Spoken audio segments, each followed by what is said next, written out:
الحمد لله رب العالمين والعاقبة للمتقين والصلاة والسلام على المرسلين أما بعد.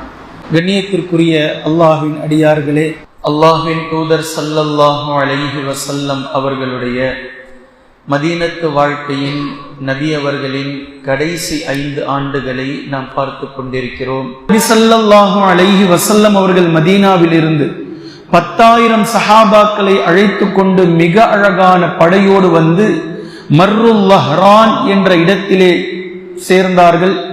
அந்த இடத்தில் அபூ சுஃபியான் இஸ்லாத்தை தழுவியதை நேற்று வரை நாம் பார்த்தோம். இப்போது இங்கிருந்து அல்லாஹ்வின் தூதர் ஸல்லல்லாஹு அலைஹி வஸல்லம் அவர்கள் மக்காவிற்குள் நுழைய போகின்றார்கள். இங்கிருந்து கிளம்பக்கூடிய நேரத்தில் அப்பாஸ் ரலியல்லாஹு அன்ஹு அவர்களிடத்தில் அல்லாஹ்வின் தூதர் ஸல்லல்லாஹு அலைஹி வஸல்லம் அவர்கள் கூறினார்கள், அப்பாஸே, நீங்கள் அபூ சுஃபியானை அழைத்து கொண்டு எங்களுக்கு முன்னால் கொஞ்சம் தூரம் சென்று நில்லுங்கள். இஸ்லாமிய படை வரும், இந்த படையை அவர் பார்க்கட்டும் என்று கூறினார்கள்.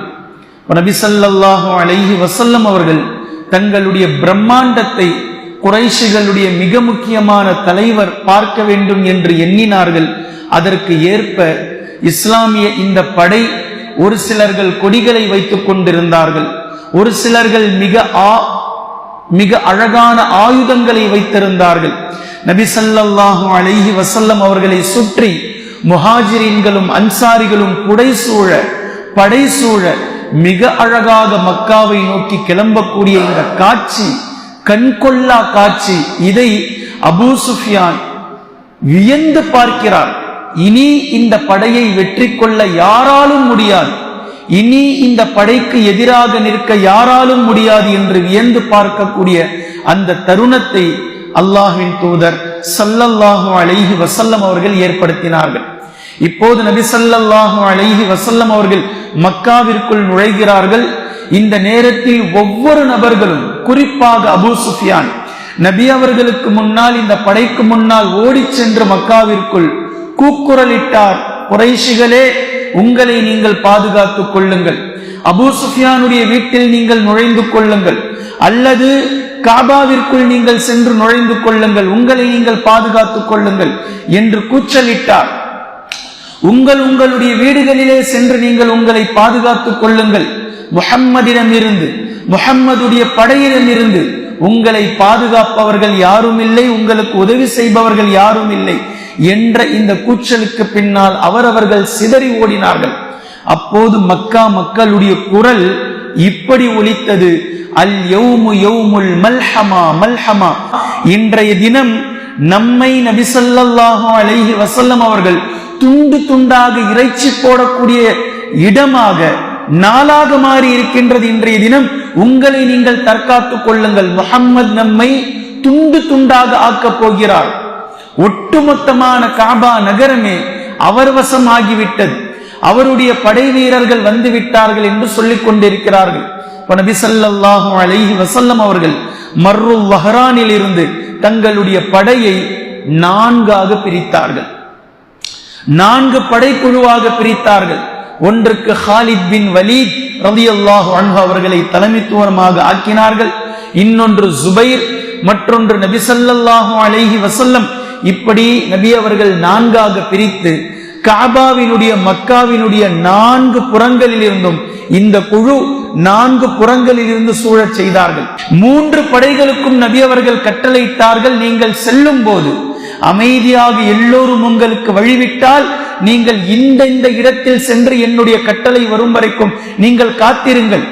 எந்த முஷ்ரிக்காவது உங்களிடத்தில் வருவார்களே ஆனால் அவர்களை வெட்டி வீழ்த்துங்கள் நீங்கள் என்ற நபி ஸல்லல்லாஹு அலைஹி வஸல்லம் அவர்களுடைய போர் பிரகடனத்திற்கு இணங்க இதே போன்று இந்த 3 படைகளும் நபி அவர்கள் சொன்ன வழியில், நபி அவர்கள் சொன்ன இடம் வரைக்கும் இவர்கள் சென்றார்கள். வந்தவர்களை, முரண்டு பிடித்துக் கொண்டு வந்தவர்களை இதே போன்றுதான் அந்த சஹாபாக்களுடைய படை அவர்களை வெட்டி வீழ்த்தினார்கள். முஸ்லிம்களில் இருந்தும் ஒரு 2 சஹாபாக்கள் வழி தவறி சென்று விட்டார்கள். இணை வைப்பாளர்களால் இந்த 2 முஸ்லிம்கள் ஷஹீதாக்கவும் பட்டார்கள் அன்றைய தினம். இது வரலாறு. போது நபி ஸல்லல்லாஹு அலைஹி வஸல்லம் அவர்கள் மக்காவிற்குள் நுழைகின்றார்கள். ஒட்டுமொத்த 3 குழுக்களும் நபி அவர்களோடு வந்து இணைந்து கொண்டது. குறைஷிகள் ஆங்காங்கே சிதறி ஒவ்வொரு இடத்திலும் மறைந்து கொண்டு இந்த 10,000 சஹாபாக்களை புடைசூழ நபி அவர்கள் கம்பீரமாக ராஜநடையோடு வருவதை பார்க்கிறார்கள். இதை வியந்து பார்த்து கொண்டிருந்த அபூ சுஃபியான் இடத்தில் அப்பாஸ் இப்னு அப்துல் முத்தலிப் ரலியல்லாஹு அன்ஹு அவர்கள் இப்படி கூறினார்கள், இது நீ இதுவரை நினைத்து கொண்டிருந்த ஆட்சி அதிகாரம் கிடையாது. நீ எப்பவுமே கிஸ்ராவை, ரோம் மன்னர்களை, பாரசீக மன்னர்களை இப்படி பார்த்து பார்த்து ஆட்சி அதிகாரத்தில் திளைத்து கொண்டிருந்த அந்த ஆட்சி அதிகாரம் இது கிடையாது. இது நபித்துவம். இதனை கண்டிருக்க மாட்டாய். அபூ சுஃபியான் கிட்ட அப்பாஸ் ரலியல்லாஹு அன்ஹு சொல்றாங்க, இது நபித்துவம், நுபுவத். இது கொள்கைக்காக வந்தது. லா இலாஹ இல்லல்லாஹ் இதனுடைய பேஸ், இதனுடைய ஈமான் இதனுடைய பேஸ், தக்வா இதனுடைய பேஸ். இந்த அடிப்படையில் இந்த படை செல்கின்றது. நபி ஸல்லல்லாஹு அலைஹி வஸல்லம் அவர்களுடைய ஆட்சி நுபுவத்தின் மீது இருக்கக்கூடிய ஆட்சி. இதை ஒருபோதும் இதற்கு முன்னால் நீ கண்டிருக்க மாட்டாய். பார், இப்போது பார். நபி ஸல்லல்லாஹு அலைஹி வஸல்லம் அவர்களுடைய இந்த அழகையும் ஆற்றலையும் ஆளுமையையும் நீ பார். நபி அவர்களை சூழ்ந்திருக்கக்கூடிய சஹாபாக்களுடைய வீரத்தை பார், அவர்களுடைய ஈமானை பார் என்று அப்பாஸ் இப்னு அப்துல் முத்தலிப் ரலியல்லாஹு அன்ஹு அவர்கள் அபூ சுஃபியான் இடத்திலே கூறிக்கொண்டிருந்தார்கள். நபி ஸல்லல்லாஹு அலைஹி வஸல்லம் அவர்கள் அங்கு சென்றார்கள். நேராக கஅபாவிற்கு சென்றார்கள். கஅபாவிற்கு சென்று உஸ்மான் இப்னு தல்ஹா அவர்களிடத்தில் சாவியை கொண்டு வர சொன்னார்கள். அவர்கள் சாவியை கொண்டு வந்தார்கள். நபி ஸல்லல்லாஹு அலைஹி வஸல்லம் அவர்கள் கஅபாவிற்குள் நுழைய போகின்றார்கள். இந்த நேரம் ஒட்டுமொத்த சஹாபாக்களும் நபி அவர்கள் என்னை அழைத்து செல்வார்கள், என்னை அழைத்து செல்வார்கள், என்னை கூப்பிடுவார்கள் என்று ஏங்கிக் கொண்டிருக்க, என்று காத்து கொண்டிருக்க கஅபாவை சுற்றி ஆயிரக்கணக்கான 10,000 சஹாபாக்களும் சூழ்ந்து நிற்கிறார்கள். நபி அவர்கள் கஅபாவினுடைய வாசலை, சஹாபாக்களுடைய கூட்டத்தை பிளந்து கொண்டு செல்கிறார்கள். கஅபாவினுடைய வாசலுக்கு நெருங்க நெருங்க நெருங்க ஒவ்வொரு சஹாபாக்களும் தங்களை அழைப்பார்கள் என்று நபி அவர்களை பார்த்து கொண்டிருக்கிறார்கள். நபி அவர்களின் மீதே தங்களுடைய பார்வையை போக்கஸ் செய்து வைத்துக் கொண்டிருக்கிறார்கள். அல்லாஹ்வின் தூதர் ஸல்லல்லாஹு அலைஹி வஸல்லம் அவர்கள் தங்களுடைய வாகனத்தில் சென்று ஹஜ்ருல் அஸ்வதை தங்களுடைய கரத்தினால் கை வைத்து முத்தமிட்டார்கள். பின்பு கஅபாவை வலம் வந்தார்கள், தவாஃப் செய்தார்கள். தவாஃபுக்கு பின்னால் நபி ஸல்லல்லாஹு அலைஹி வஸல்லம் அவர்கள் அதே கருப்பு கையை தேடினார்கள். எந்த கருப்பு கை? எந்த கருப்பு கை? நிறவெறி பிடித்து இன்று வரையிலும் அலைந்து கொண்டிருந்த அந்த கருப்பு கை, பிலால் ரலியல்லாஹு அன்ஹு அவர்களுடைய அந்த கருப்பு கையை தேடினார்கள். அல்லாஹ்வின் தூதர் ஸல்லல்லாஹு அலைஹி வஸல்லம் அவர்கள், யார் இந்த பிலால்? யார் இந்த பிலால்? தங்களுடைய தாயும் அடிமை, தங்களுடைய தந்தையும் அடிமை, அதே கருப்பு இனத்திற்கு பிறந்த பிலால் ரலியல்லாஹு அன்ஹு அவர்களுடைய உள்ளத்தில் எப்போதும் ஒரு எண்ணம் இருந்தது. அடிமை தாய்க்கும் அடிமை தந்தைக்கும் கருப்பு இனத்தில் பிறந்த தங்களுக்கு என்றும் மோட்சம் கிடையாது. அடிமையாகவே கிடந்து, அடிமையாகவே வாழ்ந்து, அடிமையாகவே சாவது என்பது தங்களுடைய வாழ்வினுடைய விதி, தலைவிதி. இதுதான் தங்களின் தக்தீர் என்று எண்ணிக்கொண்டிருக்கும் போதுதான் பிலால் ரலியல்லாஹு அன்ஹு அவர்களுக்கு அந்த செய்தி கிடைத்தது. லா இலாஹ இல்லல்லாஹ் முஹம்மதுர் ரசூலுல்லாஹ் என்று ஒரு இறை தூதர் வந்திருக்கிறார். கலிமாவை மொழிகின்றார். அல்லாஹை தவிர வணக்கத்திற்குரியவன் வேறு யாரும் இல்லை என்று சொல்கிறார். எல்லோரும் சமம் என்று கூறுகிறார், சமத்துவத்தை பேசுகிறார் என்ற இந்த செய்தி பிலால் ரலியல்லாஹு அன்ஹு அவர்களுக்கு கிடைக்கின்றது. பிலால் ரலியல்லாஹு அன்ஹு அவர்களும் இஸ்லாத்தை தழுவுகின்றார்கள். இஸ்லாத்தை தழுவியதன் காரணமாக பகலெல்லாம் ஒரு மாதிரியான சித்திரவதை, இரவெல்லாம் இன்னொரு மாதிரியான சித்திரவதை. இதை சகித்துக் கொண்டும் லா இலாஹ இல்லல்லாஹ் அஹத் அஹத் என்ற ஒற்றை வார்த்தையில் அந்த சித்திரவதைகளை சகித்துக் கொண்டிருக்கிறார். ஒரு கட்டத்தில் இவருடைய எஜமானன் கொடுமை செய்து அவன் சலித்து போகின்றான். ஆனால் இந்த பக்கம் பிலால் ரலியல்லாஹு அன்ஹு அவர்களுடைய ஈமானில் எந்த சலிப்பும் இல்லை. நெஞ்சுறுதி அதிகமாகின்றது. பகல் முழுக்க ஆடையை அவிழ்த்து பாறாங்கல்லை வைத்து சுடுமணலின் மீது போட்டாலும் ஈமான் அதிகரிக்கிறதே தவிர இஸ்லாத்தை விடுவதற்கு அவர்கள் தயாராக இல்லை. இரவு முழுக்க அவர்களை நிர்வாணமாக்கி சாட்டை அடி கொடுத்தாலும் நெஞ்சுறுதியும் தக்வாவும் ஈமானும் அதிகரிக்கிறதே தவிர இஸ்லாத்தை விடுவதற்கு பிலால் ரலியல்லாஹு அன்ஹு அவர்கள் தயாராக இல்லை. இதை பார்த்த அந்த எஜமானன், இனி இந்த அடிமையை கொண்டு நமக்கு எந்த லாபமும் இல்லை, எந்த தேவையும் இல்லை, ஊரினுடைய எல்லைக்கு சென்று இவரை கொன்று விடலாம், அறுத்து போட்டு விடலாம் என்று பிலால் ரலியல்லாஹு அன்ஹு அவர்களை அழைத்து செல்லக்கூடிய அந்த இடத்தில் தான் அல்லாஹு தஆலா அபூபக்கர் சித்தீக் ரலியல்லாஹு அன்ஹு அவர்களை அனுப்பி வைக்கின்றான். அபூபக்கர் சித்தீக் ரலியல்லாஹு அன்ஹு அவர்கள் அந்த நேரத்தில், நீ எவ்வளவு கிரயத்தை கொடுத்தால் இவரை நான் விடுவிக்கலாம், இவரை நான் வாங்கிக் கொள்ளலாம். அப்போ அவன் எஜமானன் 5 தீனார் அப்படின்னு பேசுறான்.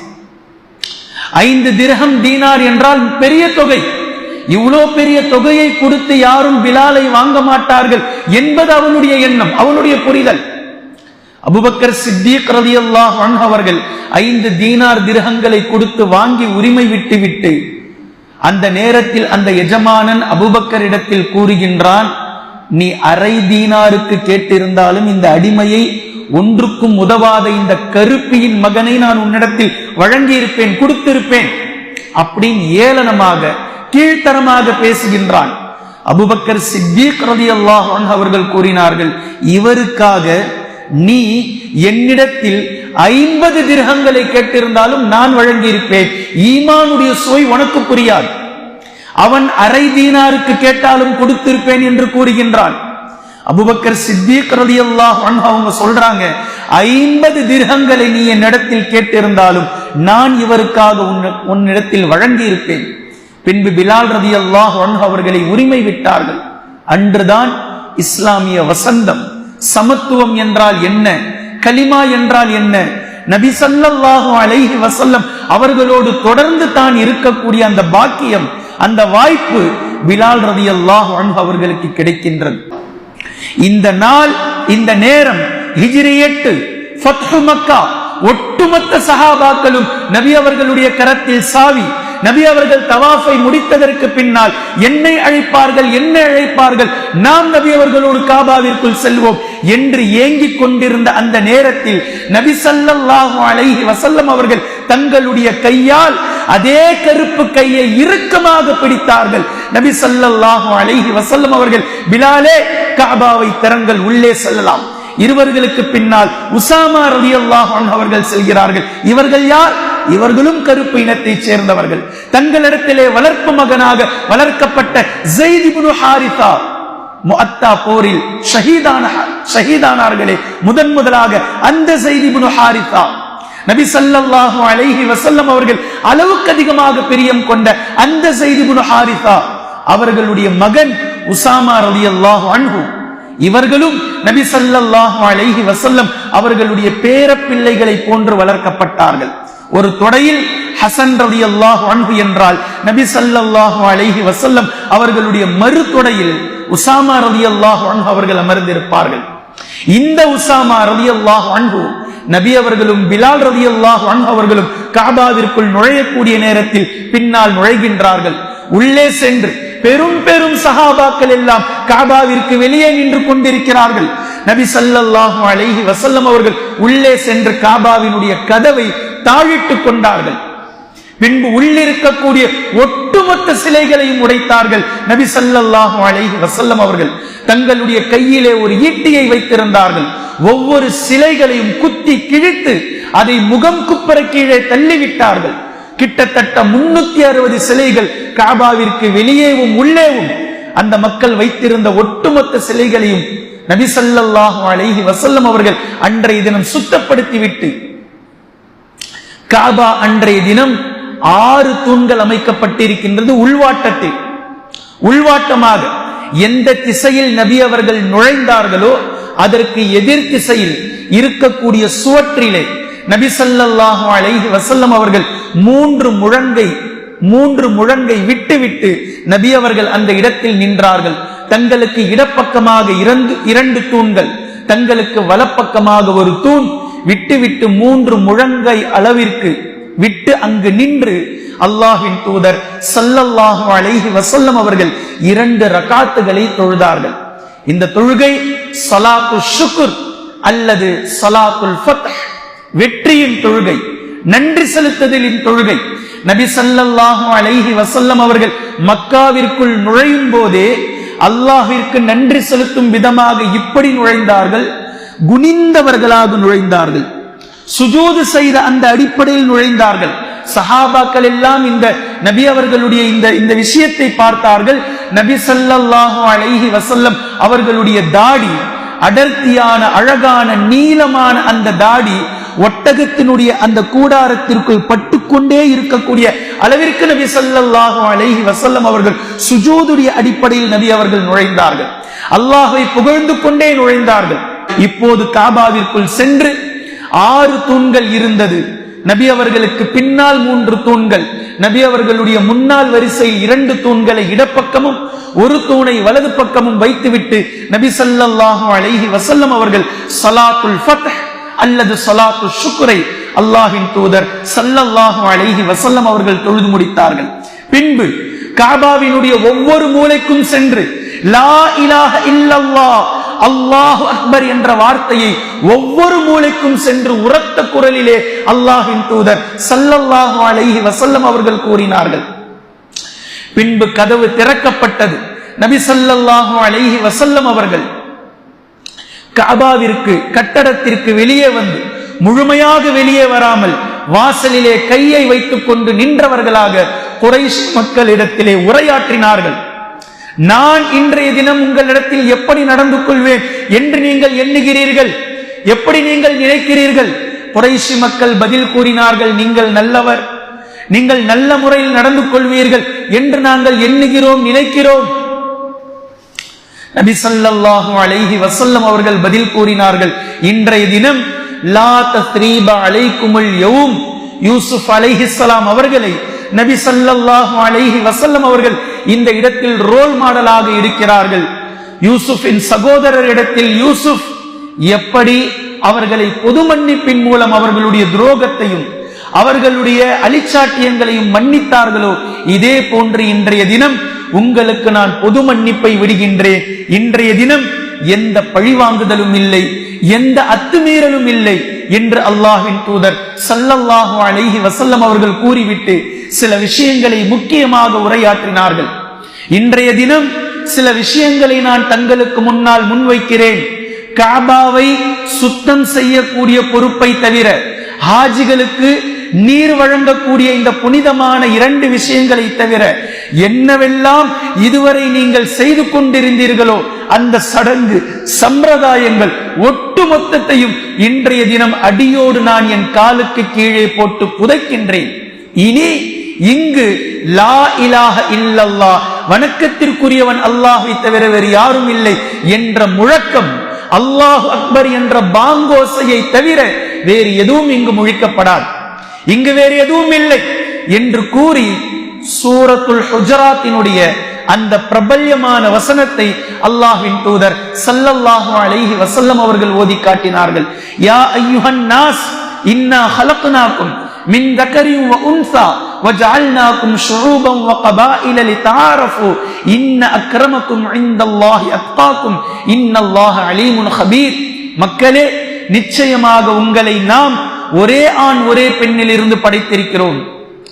ஷுஊபன் வ கபாயில லிதஆரஃபு, நீங்கள் ஒருவரை ஒருவர் அடையாளம் புரிந்து கொள்வதற்காக கிளைகளாகவும் கோத்திரங்களாகவும் நாம் ஆக்கியிருக்கிறோம், அவ்வளவுதான். ஆனால் நன்கு விளங்கிக் கொள்ளுங்கள், நிச்சயமாக உங்களில் சங்கையானவர், அல்லாஹ்விடத்தில் சங்கையானவர், உங்களிலே இறையச்சம் யார் அதிகமானவரோ அவர்தான் அல்லாஹ்விடத்திலே சங்கையானவர். அல்லாஹு தஆலா ஒட்டுமொத்த விஷயத்தையும் நன்கு அறிந்தவனாக இருக்கின்றான், தெளிவாக புரிந்தவனாக இருக்கின்றான் என்ற இந்த வசனத்தை ஓதி காட்டினார்கள். பின்பு நபி ஸல்லல்லாஹு அலைஹி வஸல்லம் அவர்கள் இறங்கி வந்தார்கள். பின்பு நபி ஸல்லல்லாஹு அலைஹி வஸல்லம் அவர்கள் சஃபா மலையின் மீது அமர்ந்து கொண்டு யாரெல்லாம் இஸ்லாத்தை தழுவினார்களோ அவர்களிடத்தில் பைஅத்தை வாங்கினார்கள். அஷ்ஹது அல்லா இலாஹ இல்லல்லாஹ் வ அஷ்ஹது அன்ன முஹம்மதன் அப்துஹு வ ரசூலுஹு என்ற கலிமாவை ஒட்டுமொத்த சஹாபாக்களிடத்திலும் வாங்கினார்கள். இந்த நேரத்தில் அன்று வரை பெரும் பெரும் சஹாபாக்கள் எல்லாம் எதிரிகளாக இருந்தவர்கள் பையத்தை வாங்கினார்கள், முஸ்லிம்களாக மாறினார்கள். அபூ சுஃபியானுடைய மனைவி ஹிந்த் என்று சொல்லக்கூடிய அந்த பெண்மணி ஹம்சா ரலியல்லாஹு அன்ஹு அவர்களை கொல்ல வேண்டும் என்று வஹ்ஷி என்பவரை ஏற்படுத்தினார்களே. ஹம்சா ரலியல்லாஹு அன்ஹு அவர்கள் கொல்லப்பட்டதற்கு பின்னால் அவர்களுடைய உடல்களை சிதைத்து காதுகளையும் கண்களையும் ஒட்டுமொத்த உடற்கூறுகளையும் தனித்தனியாக எடுத்து ஈரலை எடுத்து மென்று விழுங்க பார்த்து கடைசியில் விழுங்க முடியாமல் துப்பினார்களே, அந்த பெண் இன்றைய தினம் இஸ்லாத்தை தழுவுவதற்காக வருகின்றார்கள் நபி ஸல்லல்லாஹு அலைஹி வஸல்லம் அவர்களிடத்தில். நபி ஸல்லல்லாஹு அலைஹி வஸல்லம் அவர்களிடத்தில் இப்படி கூறினார்கள், முஹம்மதே, நடந்துவிட்ட விஷயங்களுக்காக எங்களை பொதுவாக நீங்கள் மன்னித்து விடுங்கள். அல்லாஹ்வின் தூதர் ஸல்லல்லாஹு அலைஹி வஸல்லம் அவர்களும் கூறினார்கள், நீங்கள் மன்னிக்கப்பட்டவர்கள் ஆவீர்கள். நான் உங்களிடத்தில் சில உடன்படிக்கையை மேற்கொள்கின்றேன், நல்ல முறையில் நடந்து கொள்ளுங்கள் உறவுகளிடத்தில். அப்போது அந்த ஹிந்தி என்ற பெண்மணி கேட்டார்கள், அல்லாஹ்வின் தூதரே, என் கணவர் அபூ சுஃபியான் கஞ்சர், எங்களுக்கும் எங்களுடைய குடும்பத்திற்கும் செலவுக்கு பணம் தருவதில்லை. அவருடைய அனுமதி இல்லாமல் நான் பணங்களை எடுத்துக் கொள்ளலாமா? நபி அவர்கள், அவருடைய என்ன தேவையோ அதை நீங்கள் எடுப்பது உங்களுக்கு நன்மையானதாகும் என்று பதில் கூறினார்கள். பின்பு நபி ஸல்லல்லாஹு அலைஹி வஸல்லம் கூறினார்கள், உங்களுடைய குழந்தைகளை நீங்கள் நல்ல முறையில் வளர்த்து எடுங்கள். அப்போது ஹிந்தி என்ற பெண்மணி கூறினார்கள், எங்களுடைய குழந்தைகளை நாங்கள் நல்ல முறையில் வளர்த்தோம், நீங்கள் தானே அவர்களை கொன்றீர்கள் என்று கூறினார்கள். இதை கேட்டு நபி ஸல்லல்லாஹு அலைஹி வஸல்லம் அவர்கள் சிரித்தார்கள். உமர் ரலியல்லாஹு அன்ஹு அவர்கள் வயிறு குலுங்க சிரித்தார்கள். அதாவது இவர்களுடைய மகனும் போரிலே இறந்து போனார், பதிரிலே. இததான் அந்த அம்மா அந்த மாதிரி சொன்னாங்க. பின்பு ஒவ்வொரு உடன்படிக்கையாக எடுத்ததற்கு பின்னால் நபி ஸல்லல்லாஹு அலைஹி வஸல்லம் அவர்கள் இந்த உடன்படிக்கையை பைஆவை செய்தார்கள். இந்த நேரத்தில் வஹ்ஷி என்பவரும் நபி ஸல்லல்லாஹு அலைஹி வஸல்லம் அவர்கள் இஸ்லாத்தை தழுவுவதற்காக வந்தார். நபி ஸல்லல்லாஹு அலைஹி வஸல்லம் அவர்கள் பொது மன்னிப்பை வழங்கிவிட்டு இந்த சம்பவத்தை வஹ்ஷியே கூறுகிறார். நபி ஸல்லல்லாஹு அலைஹி வஸல்லம் அவர்கள் என்னை மன்னித்தார்கள், ஆனால் என் முகத்தை பார்க்கவில்லை. நபி அவர்களால் பார்க்க முடியல. இவர்தான் தன்னுடைய பிரியமான சச்சாவை ஹம்சா ரலியல்லாஹு அன்ஹு அவர்களை கொன்றவர். நபி ஸல்லல்லாஹு அலைஹி வஸல்லம் அவர்கள் வஹ்ஷியை பார்த்து சொன்னார்கள், வஹ்ஷி, உங்களை நான் மன்னித்து விட்டேன், ஆனால் என்னுடைய முகத்திற்கு முன்னால் நீங்கள் இருக்காதீர்கள், அந்த பக்கமாக செல்லுங்கள்.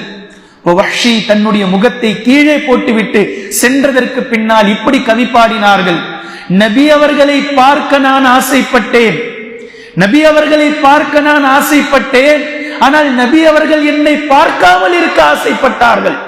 என்னுடைய ஆசை, நபி அவர்களுடைய ஆசைக்காக என்னுடைய ஆசையை நபி அவர்களுக்காக நான் விட்டு கொடுத்து விட்டேன் என்று கூறினார்கள்.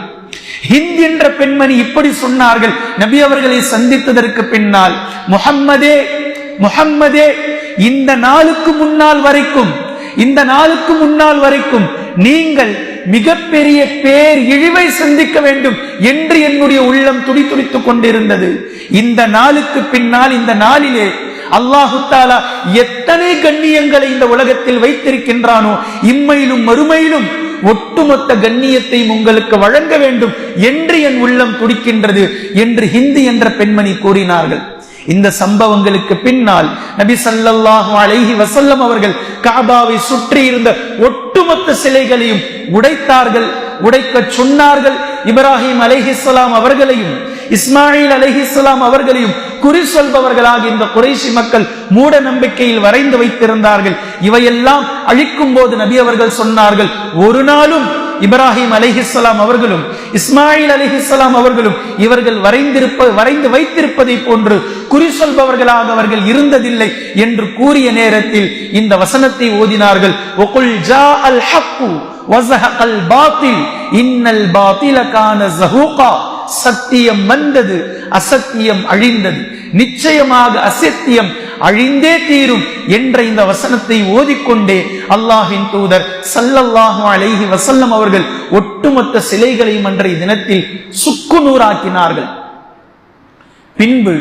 பின்பு காபாவினுடைய சாவி, அந்த சாவி யாரிடத்தில் இருப்பது என்பதற்கு முதலாவதாக அலி இப்னு அபீ தாலிப் ரலியல்லாஹு அன்ஹு அவர்கள் வந்து, அல்லாஹ்வின் தூதரே, இந்த பொறுப்புக்காக, இந்த வேலைக்காக இந்த சாவியை இவரிடத்தில் கொடுங்கள் என்று சொல்லும் போது நபி ஸல்லல்லாஹு அலைஹி வஸல்லம் அவர்கள் மௌனமாக இருந்துவிட்டு உஸ்மான் இப்னு தல்ஹா எங்கே என்று கூறினார்கள். சாவி யாரிடத்தில் இருந்து பெறப்பட்டதோ அவரை அழைத்தார்கள். இந்த சாவி உங்களுக்கான பொறுப்பு, அல்லாஹ் உங்களை கண்ணியப்படுத்தி இருக்கின்றான், இந்த பொறுப்பை அல்லாஹ் உங்களிடத்தில் வழங்கி இருக்கின்றான், இந்த சாவி கியாமத் நாள் வரைக்கும் உங்களிடம்தான் இருக்கும்.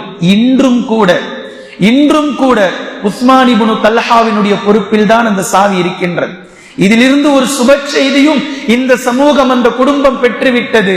சாவி வைத்திருப்பது, இந்த காபாவினுடைய பொறுப்பு நிச்சயமாக ஒரு பெண்ணிடத்தில் ஒப்படைக்கப்படாது, இந்த பொறுப்பு ஒரு ஆணிடத்தில் தான் ஒப்படைக்கப்படும் என்ற இந்த பொதுவான விதியிலிருந்து இந்த குடும்பத்திற்கு, உஸ்மான் இப்னு தல்ஹா என்ற இந்த பரம்பரையில் எப்படியும் ஒரு ஆண் வாரிசு வந்து கொண்டே இருக்கும் கியாமத் நாள் வரைக்கும் என்ற சுப செய்தியையும் சேர்த்து அல்லாஹ்வின் தூதர் ஸல்லல்லாஹு அலைஹி வஸல்லம் அவர்கள் மொழிந்ததை அந்த மக்கள் புரிந்து கொண்டார்கள். பின்பு நபி ஸல்லல்லாஹு அலைஹி வஸல்லம் அவர்கள் பார்த்தார்கள். நல்லா கவனிங்க, இந்த தினத்தை, இந்த நேரத்தை, நிறவெறி, மொழிவெறி, என்னென்ன வெறிகள் உலகத்தில் இருக்கின்றதோ ஒட்டுமொத்த வெறிகளையும் நபி ஸல்லல்லாஹு அலைஹி வஸல்லம் அவர்கள் குழி தோண்டி புதைத்த அந்த நேரம், அந்த நாள் லுஹருடைய நேரம் வந்தது. நபி ஸல்லல்லாஹு அலைஹி வஸல்லம் அவர்கள் பிலால் ரலியல்லாஹு அன்ஹு அவர்களை அழைத்து, பிலாலே, காபாவிற்கு மேலேறுங்கள், நீங்கள் காபாவுக்கு மேலே பாங்கை கூறுங்கள். எப்படி ஒரு முஸ்லிமுடைய உள்ளத்தில் புனிதமானதாக, கண்ணியமானதாக நினைக்க வேண்டிய பூமி, கட்டடம், காபா என்ற கட்டடம். இந்த காபாவை நபி ஸல்லல்லாஹு அலைஹி வஸல்லம் அவர்கள் அன்றைய தினம், அன்றைய நாள், அந்த நேரத்தில் பிலால் ரலியல்லாஹு அன்ஹு அவர்களுடைய காலுக்கு கீழாக கொண்டு வந்து, இங்கு யாவரும் அடிமைகள் தான், அல்லாஹ் ஒருவன் எஜமானன், அல்லாஹ் ஒருவன் தான் உயர்ந்தவன், ஒட்டுமொத்த நபர்களும் நீங்கள் வெள்ளையாக இருங்கள், கருப்பராக இருங்கள், உங்களுடைய உடல் தடித்ததாக இருக்கட்டும், உங்களுடைய உதடு அழகானதாக இருக்கட்டும், நீங்கள் எம்மொழியை வேண்டுமானாலும் பேசிக் கொள்ளுங்கள், நீங்கள் எந்த உணவை வேண்டுமானாலும் சாப்பிடுங்கள், நீங்கள் எப்படியும் இருந்து கொள்ளுங்கள், நீங்கள் அத்தனை நபர்களும் லா இலாஹ இல்லல்லாஹ் என்ற கலிமாவிற்கு கீழ் அடிமைகளாவீர்கள், அல்லாஹ் ஒருவன் தான் எஜமானனாவான் என்பதை உணர்த்தும் விதமாக நபி ஸல்லல்லாஹு அலைஹி வஸல்லம் அவர்கள் பிலால் ரலியல்லாஹு அன்ஹு அவர்களை காபாவிற்கு மேலே கொண்டு வந்தார்கள். பின்பு இந்த இஸ்லாத்தில் யார் வேண்டுமானாலும் உயர்ந்த பதவி இருப்பதிலேயே மிக உயர்ந்த கட்டடம் காபா, இதனுடைய இமாமாக, இதை வழிநடத்துபவராக, இஸ்லாத்தை வழிநடத்துபவராக, முஸ்லிம் சமூகத்திற்கு அமீராக, ஹலீஃபாவாக வர முடியும் என்பதை பிலால் ரலியல்லாஹு அன்ஹு அவர்களை காபாவிற்கு மேலேறி நிற்க சொல்லி இதையும் நபி அவர்கள் அன்றைய தினத்தில் காட்டிவிட்டார்கள்.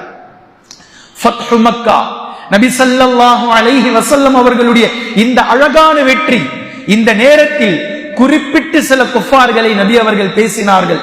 சில அறிவிப்புகளில் அவர்கள் 8 நபர்கள், சில அறிவிப்புகளில் அவர்கள் 12 நபர்கள், 8 ஆண்கள் 6 பெண்கள், இவர்கள் எல்லாம் ஒரு காலமும் திருந்தாத ஜென்மங்கள் என்பதை நபி அவர்களுக்கு அல்லாஹு தஆலா வஹி அறிவித்திருந்தார். இவர்கள் கொல்லப்பட வேண்டியவர்கள், இவர்களை கொன்று விடும்படி நபி ஸல்லல்லாஹு அலைஹி வஸல்லம் அவர்கள் கட்டளையிட்டார்கள். சில நபர்கள் கொல்லப்பட்டார்கள். அந்த 12 நபர்களில் சில நபர்கள் அன்றைய தினம் இஸ்லாத்தை தழுவினார்கள். இஸ்லாத்தை தழுவியதற்கு பின்பும் அவர்கள் கண்காணிப்பில் வைக்கப்பட்டார்கள். பின்பு அவர்கள் ஈமான் உண்மையானதாக மாறியது, இஸ்லாத்தை அவர்கள் ஏற்றார்கள் என்பதையும் வரலாற்றிலே நீங்கள் பார்க்கலாம். பின்பு நபி ஸல்லல்லாஹு அலைஹி வஸல்லம் அவர்கள் தங்களிடத்திலே வந்திருந்த தோழர்களில் மிக முக்கியமானவர்களை அழைத்து அவர்களுக்கு கீழாக 15 சஹாபாக்கள், 30 சஹாபாக்கள், 20 சஹாபாக்கள் என்று சிறு சிறு குழுவாக பிரித்து மக்காவை சுற்றி இருக்கக்கூடிய எங்கெல்லாம் பெரும் பெரும் சிலைகள் இருந்ததோ உஸ்ஸா இதில் மிக முக்கியமானது, லாத்து, மனாத்து. இதே சூரத்து நூஹிலே நீங்கள் சென்றால் அல்லாஹு தஆலா சில கடவுள்களை சிலை தெய்வங்களாக வைத்திருந்ததை பற்றி பேசுகின்றார். வத்து, சுவா, யகூஸ், நஸ்ர் இவைகள் எல்லாம் சிலை தெய்வங்களுடைய பெயர்கள். இந்த ஒட்டுமொத்த சிலைகளுக்கும் நபி ஸல்லல்லாஹு அலைஹி வஸல்லம் அவர்கள் ஆள் அனுப்பினார்கள், குழுவை அனுப்பினார்கள். ஒட்டு மொத்தத்தையும் நீங்கள் சிதைத்து விட்டு வாருங்கள். அந்த இடம் ஷிர்கிலிருந்து தூய்மைப்படுத்தப்பட வேண்டும். இதே போன்ற அலி இப்னு அபீ தாலிப் ரலியல்லாஹு அன்ஹு, காலித் பின் வலீத் ரலியல்லாஹு அன்ஹு இவர்களுடைய தலைமையில் ஒவ்வொரு இடத்திற்கும் சிலை வணக்க வழிபாடுகள் இணை வைக்கப்பட்டு கொண்டிருந்த இந்த இடத்திற்கு அல்லாஹ்வின் தூதர் ஸல்லல்லாஹு அலைஹி வஸல்லம் அவர்கள் அனுப்பி வைத்து அந்த சிலைகளை சுக்குநூறாக உடைத்து அந்த இடத்தை இணையில்லாத இடமாக மாற்றி அமைத்தார்கள். நபி ஸல்லல்லாஹு அலைஹி வஸல்லம் அவர்கள் 19 நாட்கள் காபாவில் தங்கினார்கள். 19 நாட்கள். இந்த 19 நாட்களும் இந்த வேலைதான். தீன் லா இலாஹ இல்லல்லாஹ் என்ற கலிமாவிற்கு கீழாக வர வேண்டும். நபி ஸல்லல்லாஹு அலைஹி வஸல்லம் அவர்களிடத்தில் அல்லாஹு தஆலா எந்த பொறுப்பை ஒப்படைத்தானோ, எந்த தீனை அமானிதமாக வழங்கினானோ அதை முழுவதுமாக நிறைவேற்றப்பட்ட நாள். எந்த பூமி அல்லாஹ் ஒருவனுக்காகவே வணங்கப்பட்டதாக ஆக்கப்பட வேண்டும் என்ற அடிப்படையில் வயகூனு தீனு லில்லாஹ், ஒட்டுமொத்த தீன்களை காட்டிலும் இந்த தீன் உயர்த்தப்பட வேண்டும் என்று அல்லாஹு தஆலா சொன்னானே, அதை நிறைவேற்றிய நாள். ஹுவல்லதி அர்ஸல ரசூலஹு பில் ஹுதா வ தீனில் ஹக்கி லியுத்ஹிரஹு. அல்லாஹு தஆலா யார்? நபி அவர்களை தன்னுடைய ரசூலை அனுப்பினான். எதை கொண்டு? நேர்வழியை கொண்டும் சத்தியத்தை கொண்டும் அனுப்பினான். ஏன் அனுப்பினான்? லியுத்ஹிரஹு அலத்தீனி குல்லிஹி, ஒட்டுமொத்த தீனை காட்டிலும் இந்த தீனை, இஸ்லாத்தை வெளிப்படுத்தியாக வேண்டும் என்பதற்காக அனுப்பினானே, அதை நபி ஸல்லல்லாஹு அலைஹி வஸல்லம் அவர்கள் வெளிப்படுத்திய நாள் அந்த நாள். யுரீதுன அன் யுத்ஃபிஉ நூரல்லாஹி பிஅஃவாஹிஹிம் வல்லாஹு முத்திம்மு நூரிஹி வலவ் கரிஹல் காஃபிரூன். எதிரிகள் தங்களுடைய வாய்களால் இஸ்லாம் என்ற ஜோதியை, இஸ்லாம் என்ற பேரொளியை ஊதி அணைத்திட நினைத்தாலும் அல்லாஹ் அதை பூர்த்தியாக்கியே தீர்வான் என்று சொன்னானே. அல்லாஹு தஆலா தனது தீன் என்ற அந்த ஜோதியை, இஸ்லாம் என்ற அந்த பேரொளியை பூர்த்தியாக்கிய நாள் அந்த நாள். காஃபிர்கள் வெறுத்தார்கள், முஷ்ரிக்குகள் வெறுத்தார்கள். அவர்கள் வெறுத்தாலும் தீன் முழுமையடையத்தான் செய்யும் என்பதை அல்லாஹு தஆலா நிலைநாட்டிய நாள் அந்த நாள். அல்லாஹ்வினுடைய உதவியோடு நபி ஸல்லல்லாஹு அலைஹி வஸல்லம் அவர்கள் லா இலாஹ இல்லல்லாஹ் என்ற கலிமாவிற்கு கீழாக இந்த மண், இந்த தீன் இப்படித்தான் இருந்தாக வேண்டும் என்பதை ரோல் மாடலாக நமக்கு காட்டிவிட்டார்கள். இப்போது நபி ஸல்லல்லாஹு அலைஹி வஸல்லம் அவர்களுடைய செய்தி, நான் வாழ்ந்த இந்த பூமியை அல்லாஹ் எப்படி கட்டளையிட்டானோ இது போன்று நான் மாற்றிவிட்டேன். இப்போது இதிலிருந்து நமக்கான செய்தி, நீங்கள் வாழக்கூடிய பூமியை இதே போன்று நீங்கள் மாற்றுங்கள். அவ்வளவுதான். நபி ஸல்லல்லாஹு அலைஹி வஸல்லம் அவர்கள் உலகம் முழுவதற்கும் இந்த செய்தியை பறைசாற்றிய நாள் இந்த நாள். அன்சாரிகளுக்கு ஒரு கவலை இருந்தது, கண் கலங்க ஆரம்பித்தது அவர்களுக்கு. என்ன கவலை அது? தீன் முழுமை பெற்று விட்டது. நபி ஸல்லல்லாஹு அலைஹி வஸல்லம் அவர்கள் எந்த மண்ணிலிருந்து விரட்டப்பட்டார்களோ அந்த மண் இப்போது அவர்களுடைய கட்டுப்பாட்டிற்குள் வந்து விட்டது. இனி அவ்வளவுதான். நபி அவர்கள் நம்மை விட்டு இங்கே வந்து விடுவார்கள், இங்கேயே அவர்கள் தங்கி விடுவார்கள். இனி இது அவர்களுடைய பொற்கால ஆட்சியாக மாறிவிட்டது. அவர்கள் வைத்ததுதான் சட்டம் என்ற நிலைக்கு மக்காவினுடைய நகரம் காபாவை அல்லாஹு தஆலா அவர்களுடைய வசப்படுத்தி கொடுத்து விட்டான். இனி மதீனாவில் நாம் மட்டும்தான் வாழுவோம். நபி இல்லாத மதீனா, வெறுமையான மதீனாவாக நாம் மட்டும்தான் மதீனாவில் கழிப்போம் என்ற கவலை அவர்களுக்குள் தொற்றிக்கொண்டு அவர்களாக பேசிக் கொண்டார்கள். நபி ஸல்லல்லாஹு அலைஹி வஸல்லம் அவர்கள் இதை புரிந்து கொண்டு கேட்டார்கள், என்ன பேசிக்கிறீங்க நீங்க? ஒன்றுமில்லை அல்லாஹ்வின் தூதரே, ஒன்றுமில்லை என்று கண் கலங்குகிறார்கள். நபி ஸல்லல்லாஹு அலைஹி வஸல்லம் அவர்கள் மீண்டும் மீண்டும் கேட்கிறாங்க, என்ன அது சொல்லுங்கள் எனக்கு. அப்புறமா சொன்னாங்க, இந்த விஷயத்தை இப்படி எங்களுக்கு கவலை வந்து விட்டது. நபி ஸல்லல்லாஹு அலைஹி வஸல்லம் அவர்கள் அப்போது கூறினார்கள், அல்லாஹ்வின் மீது சத்தியமாக நான் வாழ்ந்தாலும் உங்களோடு தான், நான் மௌத்தானாலும் உங்களோடு தான். நபி ஸல்லல்லாஹு அலைஹி வஸல்லம் அவர்களுடைய இந்த நன்றி உறவை பாருங்கள், எவ்வளவு அழகான நன்றி உணர்வு. அடைக்கலம் கொடுத்தவர்கள் அவர்கள். எங்கு செல்வது என்று தெரியாமல் இருந்த அந்த நாளில் ஹிஜ்ரத் செய்து வந்த நபி அவர்களையும் முஹாஜிரீன்களுக்கும் தங்களுடைய பொருளாதாரம் கொடுப்பதற்கு ஒன்றுமே இல்லை, ஆனால் இருப்பதை கொண்டு கொடுத்து அழகு பார்த்தவர்கள் அவர்கள். நபி அவர்கள் தங்களுக்கு கொடுப்பதை விடவும் தங்களிடம் இருந்து எடுத்துக் கொள்வதை விரும்பியவர்கள் அவர்கள். இந்த தோழர்களை விட்டு ஒரு நாளும் நான் உங்களை விட்டு செல்ல மாட்டேன், என்னுடைய மௌத் உங்களோடு தான், எஞ்சி இருக்கக்கூடிய என் வாழ்வும் உங்களோடு தான் என்ற இந்த செய்தியை அன்சாரிகளுக்கு சொன்னதும் அன்சாரிகளுடைய புன்முறுவல், அன்சாரிகளுடைய சந்தோஷம். நபி ஸல்லல்லாஹு அலைஹி வஸல்லம் அவர்கள் மக்கா வெற்றி அடைந்தாலும் இனி நம்மோடு இருப்பார்கள் எந்த அழகான அந்த சுப செய்தியோடு அன்சாரிகள் குதூகல சந்தோஷம் பெருமிதம் அடைந்தார்கள்.